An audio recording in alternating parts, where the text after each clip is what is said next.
চাকদহ বিধানসভায় কি ফের ফুটবে পদ্ম? ভোটযুদ্ধে নামার আগেই প্রচারে ঝড় তুললেন বিজেপি প্রার্থী বঙ্কিম ঘোষ।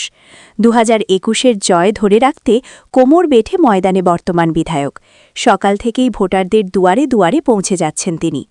বঙ্কিম ঘোষ সংবাদমাধ্যমকে জানান, চাকদহের মানুষ গত কয়েক বছরে উন্নয়নের সঠিক দিশা দেখেছে।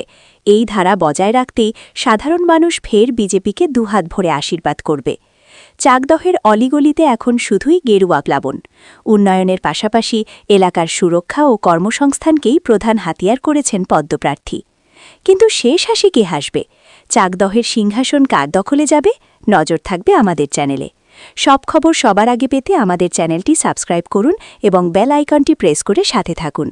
আপনার এলাকার কোনো বিশেষ খবর বা সমস্যা থাকলে আমাদের কমেন্ট বক্সে জানাতে ভুলবেন না। দেখতে থাকুন দিনকাল ইন্ডিয়া, সত্যের সন্ধানে আমরা সারাক্ষণ।